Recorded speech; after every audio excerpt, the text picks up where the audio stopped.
तुरीच्या शेंगांची आमटी खूप छान होते, मस्त अशी खमंग लागते, जबरदस्त दिसते। आणि थंडीच्या दिवसांमध्ये हेच आपले जे पारंपरिक पदार्थ आहेत ते बनवून तुम्ही सूप म्हणून पिऊ शकता। नमस्कार, मी मधुरा, मधुराज रेसिपी मराठीमध्ये तुम्हा सर्वांचं खूप खूप खूप मनापासून स्वागत।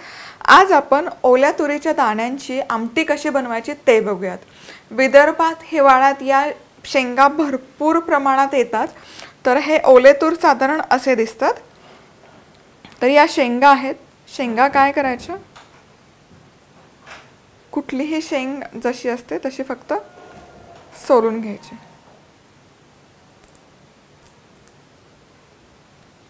आणि यातले हे तुरीचे दाणे जे आहेत हे काढून घ्यायचे।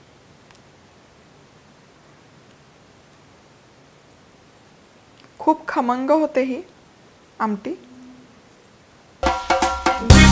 अशाच मस्त चमचमीत आणि झणझणीत रेसिपीजसाठी मधुराज रेसिपी मराठीला सबस्क्राइब करा आणि त्याचबरोबर बेल आयकॉनवरही क्लिक करा। चला तर मग इथे तव्यामध्ये 1 चमचाभर तेल गरम करून घेतलेलं आहे। यामध्ये लसूण घालूयात, अख्ख्या लसूण पाकळ्या। त्याचबरोबर हिरवी मिरची घालायची आहे, स्लिट केलेली मिरची आहे, म्हणजे ती तेलामध्ये फुटणार नाही।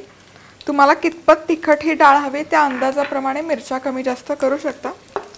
हे हलकसं भाजून घेऊयात आपण। आता हे हलकसं भाजत आलं की यामध्येच आपण हे तुरीचे दाणे घालूया आणि हे पण एक साधारण 5 ते 6 मिनिट छान असे फ्राय करून घ्यायचे, तेलावर परतून घ्यायचे। तूर असे तेलावर परतून घेतले की खूप छान असे हलके होतात, म्हणून ही प्रोसेस गरजेची आहे। आता हे परतलेले तूर बाजूला करून घेऊयात आणि इथेच बाजूला सुकं किसलेलं खोबरं घालूया। हे वेगळं वेगळं पण तुम्ही करू शकता, लसूण मिरची आणि खोबरं वेगळं वेगळं फ्राय करू शकता, पण मग ती मल्टी स्टेप प्रोसेस होते, ते टाळण्यासाठी थोडासा शॉर्टकट सगळं मी एकत्रच भाजून घेते। कांदे महाग झालेले आहेत, तर हा एक चांगला पर्याय आहे, बिना कांद्याची आमटी।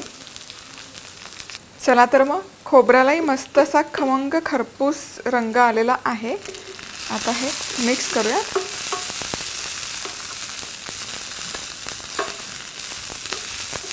आणि मिक्सरच्या भांड्यामध्ये काढून घेऊ। चला तर मग हे सगळं जे मिश्रण आहे जे आपण परतून घेतलं हे मिक्सरच्या भांड्यामध्ये मी काढून घेतलेलं आहे। आता यामध्ये घालूयात कोथिंबीर, झाकण लावायचं आणि अगदी कोर्स ओबडधोबड याची पेस्ट करून घ्यायची। चला तर मग हे वाटून तयार आहे आणि इथे बघू शकाल खूप अशी बारीक पेस्ट केलेली नाहीये, छान असं रफ टेक्स्चर आहे याला। आता यामध्येच हे ॲक्च्युली बाउलमध्ये काढून मग पाणी मिक्स करतात, पण मी यामध्येच पाणी घालते आणि फक्त एकदा फिरवूयात, म्हणजे मग ते जे तूर आहे ते छान पाण्यामध्ये मिक्स होईल। That's it, perfect. आणि हे पण आपलं मिश्रण तयार आहे।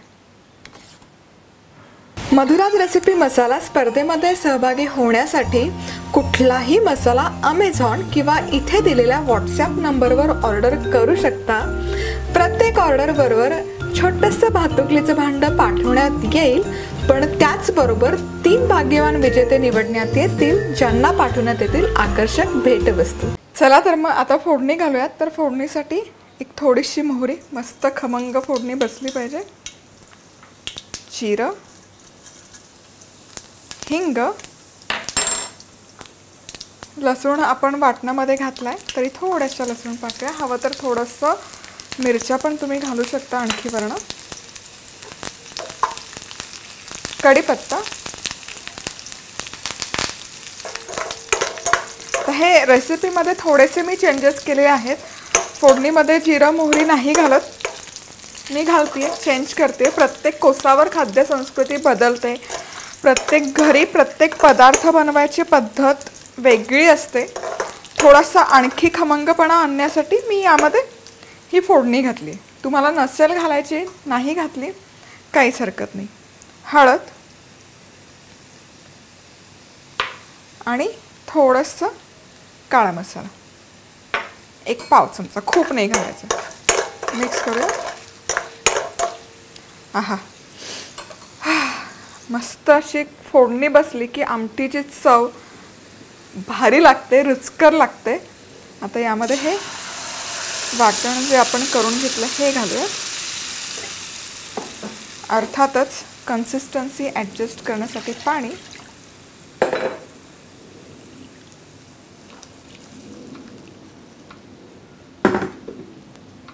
मिक्स करूयात. मस्त, खूप सुंदर दिसते आमटी ऑलरेडी. आता यामध्ये मीठ घालूयात आणि मस्त एक 7 ते 8 मिनिट छानपैकी उकळून घेऊयात. चला तर मग इथे तुरीच्या शेंगांची आमटी बनवून तयार आहे. जबरदस्त दिसते, खूप छान होते, मस्त अशी खमंग लागते. आणि थंडीच्या दिवसांमध्ये सूप प्रकारे खूप रिक्वेस्टेड आहे. वेगळं काही सूप करायची गरज नाही. हेच आपले जे पारंपरिक पदार्थ आहेत ते बनवून तुम्ही सूप म्हणून पिऊ शकता. भाताबरोबर छान लागते. भाकरी, कळणाची भाकरी घ्यायची, चुरून चुरून त्यामध्ये ही आमटी घालायची आणि खायची. जबरदस्त लागते. तर नक्की बनवून बघा. रेसिपी आवडली तर लाईक करायला विसरू नका, सबस्क्राईब जरूर करा. पुन्हा भेटूयात अशाच एका मस्त आमटीच्या रेसिपीबरोबर. तोवर मस्त राहा, खुश राहा, आनंदी राहा आणि सगळ्यात महत्त्वाचं खात राहा.